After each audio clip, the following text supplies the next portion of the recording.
اعوذ باللہ من الشیطان الرجیم بسم اللہ الرحمن الرحیم واذکروا اذ انتم قلیل مستضعفون فی الارض تخافون ان یتخطفکم الناس فآواکم وأیدکم بنصرہ وَرَزَقَكُم مِّنَ الطَّيِّبَاتِ لَعَلَّكُمْ تَشْكُرُونَ۔ اور یاد کرو جب تم بہت تھوڑے تھے، زمین میں نہایت کمزور سمجھے جاتے تھے، تم ڈرتے تھے کہ لوگ تمہیں اچک کر لے جائیں گے، تو اللہ تعالیٰ نے تمہیں جگہ دی اور اپنی مدد سے تمہیں قوت دی اور تمہیں پاک چیزوں میں سے رزق دیا تاکہ تم شکر ادا کرو۔ سورۃ انفال آیا 26۔ وَاذْكُرُوا اِذْ أَنْتُمْ قَلِيلٌ، اور یاد کرو جب تم بہت تھوڑے تھے۔ اللہ رب العزت نے بندوں کو اپنا احسان یاد دلایا ہے کہ وہ قلیل تھے، اللہ تعالیٰ نے انہیں کثرت عطا کی۔ مستضعفون فی الارض، وہ زمین میں کمزور اور مغلوب تھے اور اللہ تعالیٰ نے اپنی نصرت عطا فرمائی۔ وہ تنگ دست تھے، اللہ تعالیٰ نے انہیں وسعت عطا فرمائی۔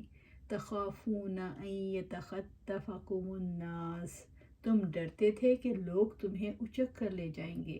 مسلمانوں کو ہر وقت خوف لاحق رہتا تھا کہ کہیں اکھاڑ کر نہ پھینک دیے جائیں۔ اللہ تعالیٰ نے مسلمانوں کو ان کی کمزوری اور ساز و سامان کی کمی کیوں یاد دلائی؟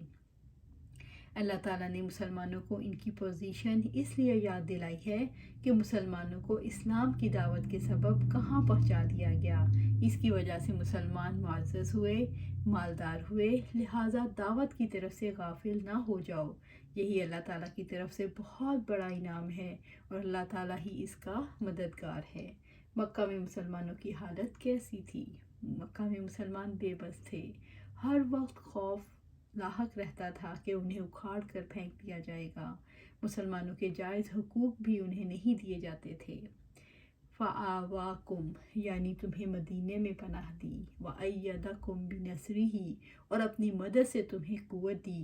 اللہ تعالیٰ نے بدر میں تمہارے ہاتھوں تمہارے دشمنوں کو شکست دلوائی۔ وَرَزَقَكُم مِّنَ الطَّيِّبَاتِ، اور تمہیں پاک چیزوں میں سے رزق دیا، تمہیں مال غنیمت کا رزق حاصل ہوا جس سے تم مالدار ہو گئے۔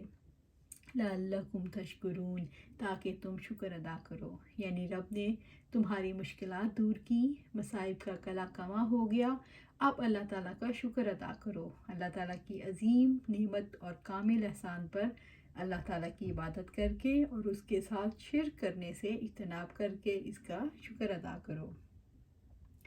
اللہ تعالیٰ کی طرف سے مشکلات کے بعد آسانیاں کیوں فراہم کی جاتی ہیں؟ مشکلات کے بعد آسانیاں اس لیے فراہم کی جاتی ہیں کہ تاکہ انسان شکر ادا کرے۔ یا ایہا الذین آمنوا لا تخونوا اللہ ورسولہ وتخونوا اماناتکم وانتم تعلمون۔ اے لوگو جو ایمان لائے ہو، تم اللہ تعالیٰ اور رسول کی خیانت نہ کرو اور اپنی امانتوں میں بھی خیانت نہ کرو حالانکہ تم جانتے ہو۔ یا ایہا الذین آمنوا، یہ سورۃ انفال آیا 27۔ اے لوگو جنہوں نے اللہ تعالیٰ اور اس کے رسول کی تصدیق کی ہے، لا تخونوا اللہ ورسولہ، تم اللہ تعالیٰ اور رسول کی خیانت نہ کرو۔ ابن عباس رضی اللہ تعالیٰ عنہ نے فرمایا، اللہ تعالیٰ کے فرائض کو ترک کرنا اللہ تعالیٰ سے خیانت ہے۔ رسول اللہ صلی اللہ علیہ وآلہ وسلم کی سنت کو ترک کرنا رسول اللہ صلی اللہ علیہ وآلہ وسلم سے خیانت ہے، اور اللہ تعالیٰ کے وہ فرائض اور اعمال جو لوگوں کی نظروں سے پوشیدہ ہیں اور جن کا امین اللہ تعالیٰ نے اپنے بندوں کو بنایا ہے، وہ انسانوں کی ایمانتیں ہیں، یعنی ترک فرض اور سنت نہ کرو اور فرائض پوشیدہ کو بھی ادا کرو۔ فرائض ہوں یا حدود، پورا دین اللہ تعالیٰ کی امانت ہے، اس امانت کو ادا کرو، اس کی ادائیگی میں کمی اور خیانت نہ کرو، اور جس کے پاس جو امانت جس کسی کی ہو وہ صاحب امانت کو ادا کرے۔ اللہ تعالیٰ اپنے اہل ایمان بندوں کو حکم دیتا ہے کہ اس نے اوامر و نواہی کی جو امانت ان کے سپرد کی ہے وہ اسے ادا کریں۔ اللہ تعالیٰ نے یہ امانت آسمانوں، زمین اور پہاڑوں پر پیش کی تو ڈر گئے اور انہوں نے اس امانت کا بوجھ اٹھانے سے انکار کر دیا۔ انسان نے اس بوجھ کو اٹھا لیا کیونکہ وہ نہایت ظالم اور نادان ہے۔ بس جو کوئی امانت ادا کرتا ہے وہ بے پایاں ثواب کا مستحق بن جاتا ہے، اور جو کوئی امانت ادا نہیں کرتا تو سخت عذاب اس کے حصے میں آتا ہے، اور وہ اللہ تعالیٰ، اس کے رسول صلی اللہ علیہ وآلہ وسلم اور اپنی امانت میں خیانت کا مرتکب قرار پاتا ہے۔ وہ اپنے آپ کو خیانت جیسی بری صفات اور بدترین علامات سے متصف کر کے اپنے نفس کو نقصان میں ڈالتا ہے، اور امانت جیسی بہترین اور کامل ترین صفات سے محروم ہو جاتا ہے۔ اللہ تعالیٰ اور اس کے رسول کے سیان خیانت کیا ہے؟ امت مسلمہ کے ذمے اللہ تعالیٰ نے جو فرائض ادا کیے ہیں ان کو چھوڑ دینا خیانت ہے۔ مثلاً دعوت دین پر مسلمانوں کی ذمہ داری ہے کہ اس کو چھوڑنا دراصل خیانت ہے۔ کرۂ ارض پر اسلام کے عملی نظام کو قائم کرنا ذمہ داری ہے، اس مقصد کو چھوڑ دینا خیانت ہے۔ انسانوں کو اللہ تعالیٰ کی بندگی کی طرف لوٹانا، اللہ تعالیٰ کی حاکمیت اور اس کے قانون کی طرف لوٹانا ہر مسلمان کی ذمہ داری ہے۔ یہ امانت ہے جو اس نے ادا کرنی ہے، اور اس کو ادا نہ کرنا خیانت ہے۔ انسانوں پر انسانوں کی حکمرانی کو برداشت کرنا اللہ تعالیٰ اور اس کے رسول کے ساتھ خیانت ہے۔ وَتَخُونُوا أَمَانَاتِكُمْ، اور اپنی امانتوں میں بھی خیانت نہ کرو۔ یہ آیت ابو لبابہ بن عبد المنذر رضی اللہ تعالیٰ عنہ کے بارے میں اتری ہے۔ انہوں نے آپ صلی اللہ علیہ وسلم نے انہیں بنو قریظہ کے یہودیوں کے پاس بھیجا۔ وہ رسول اللہ صلی اللہ علیہ وسلم کے فیصلے کی شرط کے ماننے پر قلعہ خالی کر دے۔ انہوں نے یہودیوں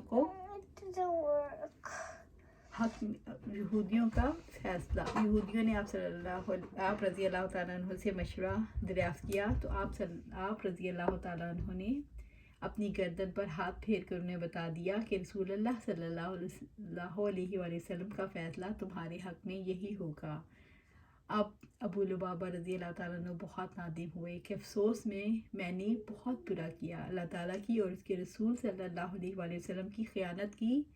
اسی ندامت کی حالت میں قسم کھا بیٹھے کہ جب تک میری توبہ قبول نہ ہو میں کھانے کا ایک لقمہ بھی نہ اٹھاؤں گا، چاہے مر جاؤں۔ مسجد نبوی صلی اللہ علیہ وآلہ وسلم میں آ کر ایک ستون کے ساتھ اپنے آپ کو بندھوا دیا۔ 9 دن اسی حالت میں گزر گئے، غشی آ گئی، بے ہوش ہو کر مردے کی طرح گر پڑے، یہاں تک کہ اللہ تعالیٰ نے آپ رضی اللہ تعالیٰ عنہ کی توبہ قبول کی اور یہ آیتیں نازل ہوئیں۔ 2 گائے اور آپ رضی اللہ تعالیٰ عنہ کو خوشخبری سنائی اور اس ستون سے کھولنا چاہا تو انہوں نے فرمایا، واللہ میں اپنے تئیں کسی سے نہ کھلواؤں گا بجوز اس کے کہ آپ صلی اللہ علیہ وآلہ وسلم اپنے ہاتھ مبارک سے کھولیں۔ چنانچہ آپ صلی اللہ علیہ وآلہ وسلم خود تشریف لائے اور اپنے ہاتھوں سے انہیں کھولا تو آپ رضی اللہ تعالیٰ عنہ نے عرض کرنے لگے، یا رسول اللہ صلی اللہ علیہ وآلہ وسلم، میں نے نذر مانی ہے کہ اگر اللہ تعالیٰ میری توبہ قبول کر لے تو میں اپنا کل مال اللہ کی راہ میں صدقہ کر دوں گا۔ تو آپ صلی اللہ علیہ وآلہ وسلم نے ارشاد فرمایا، نہیں، صرف 1/3 فی سبیل اللہ دے دو، یہی کافی ہے۔ وَأَنْتُمْ تَعْلَمُونَ، یعنی تم جانتے ہو خیانت گناہ ہے۔ شریعت میں کوئی فعل جرم اسی وقت بنتا ہے جب اس کا ارتکاب علم اور ارادے کے ساتھ کیا جائے، اور تم جانتے ہو کہ وہ امانت ہے۔ وَاعْلَمُوا أَنَّمَا أَمْوَالُكُمْ وَأَوْلَادُكُمْ فِتْنَةٌ وَأَنَّ اللَّهَ عِندَهُ أَجْرٌ عَظِيمٌ، اور جان لو تمہارے اموال اور تمہاری اولاد واقعتاً آزمائش ہیں، اور یقیناً اللہ تعالیٰ کے پاس بہت بڑا اجر ہے۔ سورۃ الانفال آیہ 28۔ اللہ رب العزت نے خیانت پر اقدام کرنے کے اسباب بیان کیے ہیں، وہ مال اور اولاد ہیں۔ رب العزت نے فرمایا، المال والبنون زینۃ الحیات الدنیا والباقیات الصالحات خیر عند ربک ثوابا وخیر املا۔ مال اور بیٹے دنیا کی زندگی کی زینت ہیں، اور باقی رہنے والی نیکیاں ہی آپ کے رب کے نزدیک ثواب میں بھی بہتر ہیں اور امید میں بھی زیادہ اچھی ہیں۔ سورۃ الکہف آیہ 46۔ انما اموالکم واولادکم فتنہ واللہ عندہ اجر عظیم، تمہارے مال اور تمہاری اولادیں تو پس آزمائش ہیں اور اللہ تعالیٰ کے پاس بہت بڑا اجر ہے۔